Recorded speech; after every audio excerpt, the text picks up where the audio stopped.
This movie serves as a lesson in how to alienate your audience, how to completely obliterate any financial future, and how the ego of one director got in the way. I'm Will, I'm the host of the Board Book Geek. Like, sub, do the usual early access and exclusive content on Patreon and available to channel members too. So let's start the show.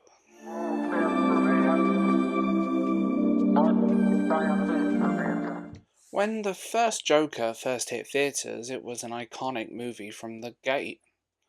It transcended its comic book roots and become this gritty, character-driven masterpiece. It reminded me of great movies like Taxi Driver. Joaquin Phoenix's portrayal of Arthur was nothing short of amazing. A deeply unsettling performance that peeled back the layers of a broken man living in a society that has abandoned him.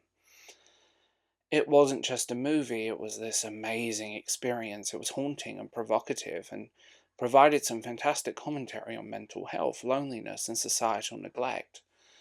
For many, including myself, The Joker stood as an instant classic, a film that felt uncomfortable, relevant in today's world.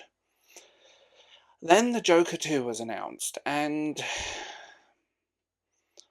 I firmly believe lightning couldn't have struck twice. I don't think the filmmakers could have captured the same magic, and I think the first film should stand as a standalone movie.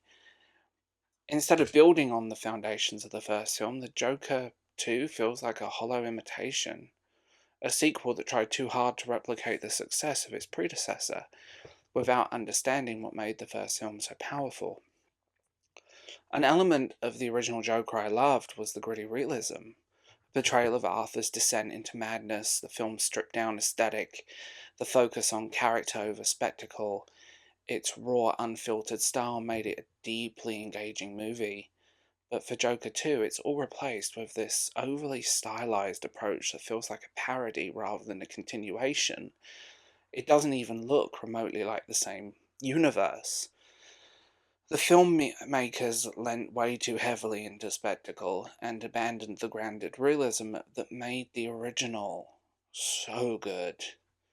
And it it went for these larger set pieces that just didn't fit. And by trying to make things bigger, the Joker 2 loses the intimacy that made the first film so compelling. Arthur's journey felt personal and relatable in Joker, a tragic, inevitable transformation that pulled in audiences. In the sequel, the character seems stuck in a loop, repeating the same patterns without any emotional depth or evolution, and just left the story feeling hollow. It just didn't work. The storytelling in Joker 2 is also a problem. While Joker was a slow burn that built the tension and unease for its character study, this sequel drags.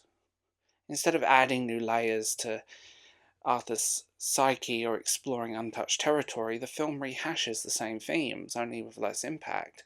It feels repetitive and lacks the provocative edge that made the original so haunting. And what's more disappointing is the supporting cast. Lady Gaga should not be in this movie. She can act, but this was not good for her. It was not a good movie.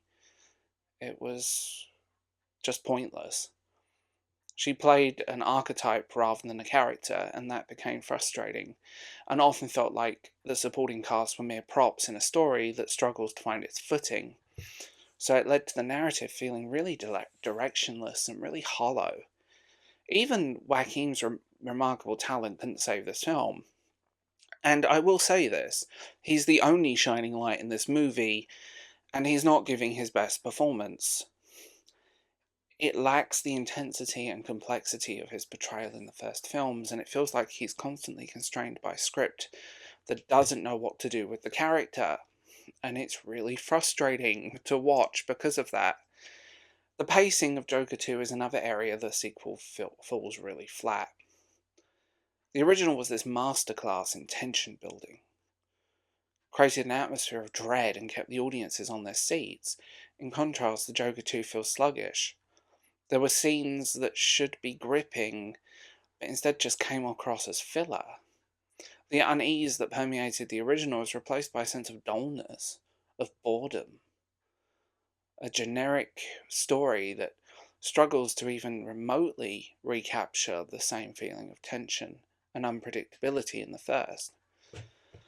Ultimately, Joker 2 proves that sometimes less is more. The original Joker stands as a masterpiece because it stood on its own, a bold, compromising film that didn't need a follow up. But by trying to extend the story, the filmmakers have diluted what made the original so powerful. Joker 2 feels like a cash grab, and it clearly was. An insane amount of money went into this film, unlike the original, and it failed to even break even. It hasn't even touched its costs. It's embarrassing, actually. And it doesn't replicate the success of the predecessor. It doesn't bring anything new or meaningful to the table. Where Joker was raw, intense, and thought provoking, Joker 2 feels like a shadow of its former self, a sequel that fails to live up to the legacy of a masterpiece. And sometimes films don't need sequels. This was ultimately a film of ego and trying to own the chuds. This film was boring, predictable, poorly written, generic. It was a lackluster failure and should be forgotten at all costs.